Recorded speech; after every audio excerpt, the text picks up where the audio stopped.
Thanks, Mr. Speaker. Yesterday in QP, the Energy Minister claimed she would, quote, we would export metallurgical coal, not thermal coal. What the minister actually said, as she was correcting a previous statement, was what happens to those coal mines and coal exports really is up to the market forces, not in government.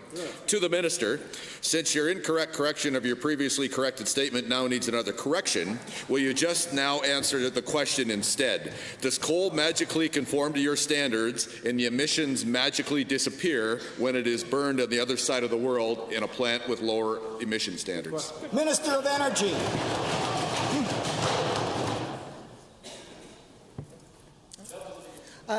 What our plan is going to do is tackle the emissions from coal. We care not what the source is, but what the emissions are, and Minister Phillips' climate change plan will be addressing that. Well, clearly, the minister doesn't care where the emissions are because she's going to let the emissions happen on the other side of the world. And apparently that doesn't count.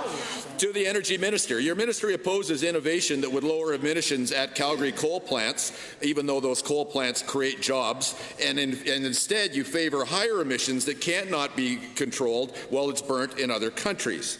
When we share the air all over the earth, how does shifting high emissions to a lower standard jurisdiction benefit the environment? Just the Environment and Parks. Well, you know, Mr. Speaker, Old King Cole may have been a merry old soul, but he was rather less jolly when he presented in an emergency room with acute asthma, which is why, Mr. Speaker, we are addressing the health effects of burning coal for electricity in this province. We are phasing them out such that by 2030 we will be avoiding a number of health impacts, including, according to Environment Canada, $2.7 billion in avoided health care costs, Mr. Speaker.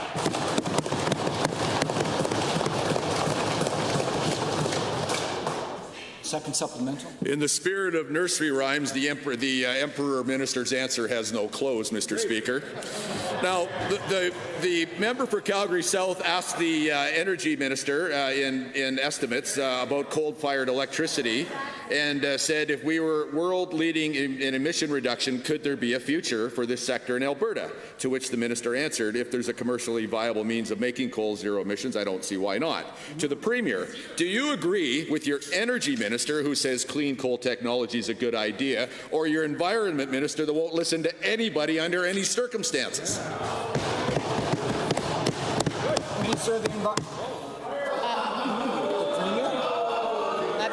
I believe the question was to me, and let me just say that what I agree with is the climate leadership plan that our whole caucus supports, and it is a great plan. It is a leading plan in Canada. It is a plan that will reduce and eliminate coal emissions in Alberta, which is the kind of thing that should have happened under the previous government decades ago, but I'm very proud on behalf of Albertans that we are moving forward on this issue.